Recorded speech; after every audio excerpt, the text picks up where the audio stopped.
আপনি যদি যদি ওহাবিদের কাছে যান, মানে কওমি মাদ্রাসার কোনো নেতার কাছে, কোনো মৌলানা সাহেবের কাছে যান, তারা সোজা ফতোয়া দিয়ে দেবে জামাত ইসলামী একটা ফিতনা, মৌলানা মওদুদি কাফের, মুসলমান না। আমরা, আপনারা মনে করবেন না যে জামাত এবং এই যে কওমি সবাই মিলে একটা ইসলামিক ফোর্স রয়েছে। চরমোনাইয়ের কাছে যান, আপনি ওই সম্বন্ধে চিটাগাঙ্গের মাইজ ভান্ডারের সম্বন্ধে বিরূপ মন্তব্য করবে, এবং ওরা যদি ইসলামিকই হতো তাহলে শিয়া সুন্নি আহমদিয়াদের বলছে মুসলমান না। বিপ্লবের তো প্রথম কাজ হতো কল্লা কাটা, গিলোটিন। ফ্রেঞ্চ রিভলিউশনের পরে কি দিকে ধামাধাম ধামাধাম কল্লা পড়ে যাচ্ছে। কল্লাটা, একটা কল্লা কাটবেন কি, একটা লোককে গ্রেপ্তারও করতে পারছেন না, অ্যাক্সিডেন্টালি কিছু ধরা পড়েছে, তাদের ওই কোর্ট এবং আদালতে পারে জেলখানার ভিতরে আসা যাওয়া করবে, করতে করতে করতে একদিন সব খালাস হয়ে বেরিয়ে আসে। যে মানুষ গণতন্ত্র চায়, গণতন্ত্র, সমাজতন্ত্র, ইসলাম, এই তিনটা জিনিস সবচেয়ে বেশি অ্যাবিউজড হয়েছে। যে দেশ যত অগণতান্ত্রিক, তাদের নামের সঙ্গে শুধু গণতান্ত্রিক না, people's republic of Congo, people's republic of North Korea, people's republic of China, এরা শুধু রিপাবলিক না, একেবারে জনগণতন্ত্র, ওইটা আবার গণতন্ত্রেরও উপরে। তো এখন এগুলো তো ভাওতাবাজি। এই ইরান বলেন, তালেবান বলেন, মানে যারা ইসলামিক স্টেট করেছিল তারা বলেন, সবাই ইসলামের নামে। পাকিস্তান ইসলামিক রিপাবলিক, ইসলামের তো লেশ মাত্র সেখানে নাই, নাম কাওয়াস্তে। তো এই নাম কাওয়াস্তে গণতন্ত্র, সমাজতন্ত্র, বাংলাদেশ তো এক সময় সমাজতন্ত্রও ছিল শেখ মুজিবুর রহমানের আমলে। এটা আদৌ কি কোনো সমাজতন্ত্র ছিল নাকি? কোনো তন্ত্রই ছিল না, লুটপাট তন্ত্র। এখন শাস্তি না হলে, আইন না হলে, এবং যে আইন আছে সেটার মাধ্যমে যদি এদের বিচার না হয়, তাহলে আমরা এই যতই আলোচনা করি, এরকম 10 লক্ষ আলোচনা করলেও দেশে কোনো পরিবর্তন আসবে না। যারা দেশে বসে দেখছেন, যাদের বয়স 40-এর কম, তাদের জাগ্রত হওয়া দরকার। তাদের এই কনসাসনেসটা, আমরা বলি আমাদের লোক খুব, আমাদের দেশের লোকজন খুব কনসাস, সবচাইতে আনকনসাস, সবচাইতে অসচেতন দেশগুলো, লোকগুলোর ভিতরে বাংলাদেশ বোধহয় অন্যতম। মানে সৌদি আরব, কাতার, কুয়েত, বাহরাইনের পরে, সিঙ্গাপুরের পরে আমরা বাংলাদেশ সবচাইতে অসহায় এবং সবচাইতে অসচেতন। তারা প্রশ্ন করাটাও শেখে না, তারা এখনো রাজতন্ত্রে বিশ্বাস করে। যতদিন জনগণ রাজতন্ত্রে বিশ্বাস করবে, তো সেখানে গণতন্ত্র হয় কি করে? কাল্ট, যে অমুকের ছেলে, আমরা তো সাধারণ মানুষ, যে জন্য রাজনীতি শব্দটাই তো অবজেকশনেবল, যে রাজা বাদশাদের নীতি, জনগণের সেখানে আউটসাইডার্স। ছোটবেলায় আমরা এটা শুনে বড় হয়েছি যে পলিটিক্স কি সাধারণ লোকের ছেলে পেলে করতে পারে নাকি? এই যে দেখেন হোসেন শহীদ সোহরাওয়ার্দী, হ্যাঁ, খাজা নাজিমউদ্দিন, তাদের উদাহরণ দেওয়া হয়তো।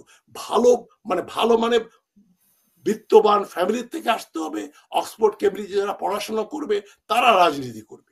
কিন্তু আমার গণমুখী হয়ে যাওয়াতে হয়েছে কি, বাংলাদেশে সবকিছু ওইটাকে ডিফাই করে, যাদের কোনো আইডেন্টিটি নাই, দাদার নাম বলতে পারবে না, তারাই তখন দেশ চালাচ্ছে।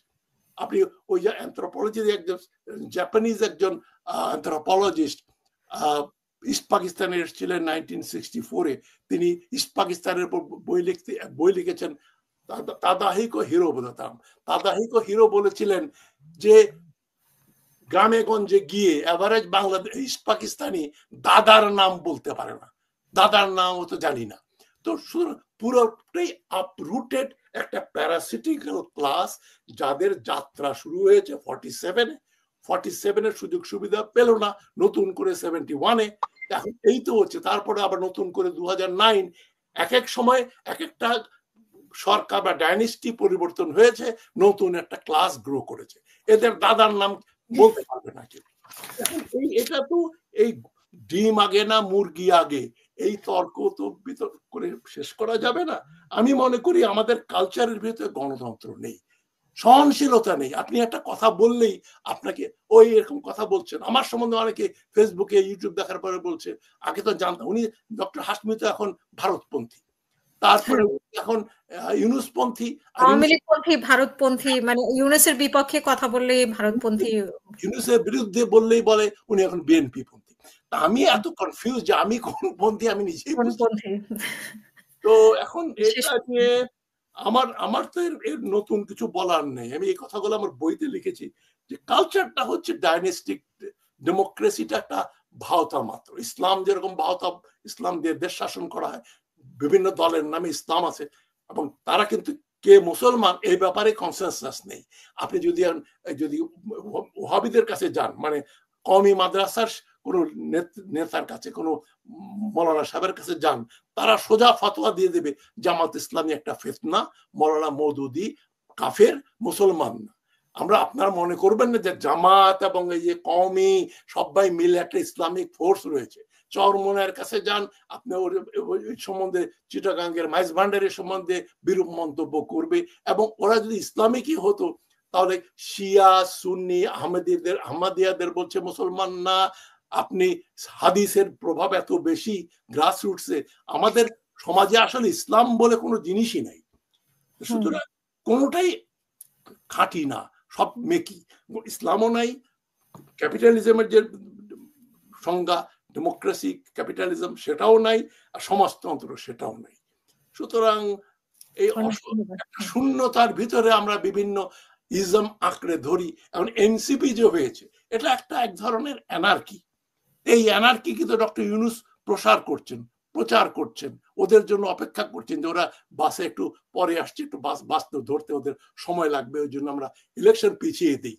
এই ধরনের কথাবার্তার সঙ্গে আপনি যুক্তি দিয়ে কি বলবেন? সমাজবিদ্যা বলেন, অ্যানথ্রোপোলজি বলেন, পলিটিক্যাল সায়েন্স বলেন, ইতিহাস বলেন, এটা দিয়ে কোন যুক্তি দিয়ে আপনি বাংলাদেশে যা হচ্ছে এটা প্রমাণ করতে। আমি শেষ কথাটা বলিনি, স্নিগ্ধা যেটা বলেছেন যে এটা একটা আপসার্ড, এর ভেতরে কিন্তু মানে বিপ্লবের যথেষ্ট স্কোপ ছিল। এই 9 বছর হাসিনা যেভাবে ফ্যাসিবাদ চালু করেছিল, ওইটা পরিবর্তন করে, আমূল পরিবর্তন করে, পলিটিক্যাল কালচার পরিবর্তন করার যদি প্রয়াস থাকতো, এখানে তো এসছেন ডক্টর ইউনূস এসছেন, সবাই মনে করেছে উনি একটা কেয়ারটেকার সরকার, উনি নির্বাচন দিয়ে চলে যাবেন। উনিও সেই ইমপ্রেশন দিলেন, সেই জন্য 10 মাসে কোনো রিফর্ম করতে পারলেন না। বিপ্লবের তো প্রথম কাজ হতো কল্লা কাটা, গিলোটিন। ফ্রেঞ্চ রিভলিউশনের পরে কি দিকে ধামাধাম কল্লা পড়ে যাচ্ছে। কল্লাতে একটা কল্লা কাটবেন কি, একটা লোককে গ্রেপ্তারও করতে পারছেন না, অ্যাক্সিডেন্টালি কিছু ধরা পড়েছে, তাদের ওই কোর্ট এবং জেলখানার ভিতরে আসা যাওয়া করতে একদিন সব খালাস হয়ে বেরিয়ে আসবে। বিচার তো হবে না। আপনি কি মনে করেন সালমান রহমানের কোনোদিন যাবজ্জীবন কারাদণ্ড হবে? এই যেগুলা রাশেদ খান মেনন, হাসানুল হক ইনু, এদের কোনো পানিশমেন্ট হবে? কিছুই হবে না। তো বিচার নেই যেখানে। এই যে যারা প্রত্যক্ষভাবে মানুষ হত্যা করেছে, আর্মির ইউনিফর্ম পরা sitting generals including the army chief, তারা মানুষ হত্যা করেছে প্রত্যক্ষভাবে। অনেক আর্মি অফিসার গুলি করে মেরেছে, পরোক্ষভাবে তো বটেই। তারা বিচারের বাইরে। তো সেখানে যেখানে যে দেশে বিচার নাই, সেখানে রাষ্ট্র কি করে?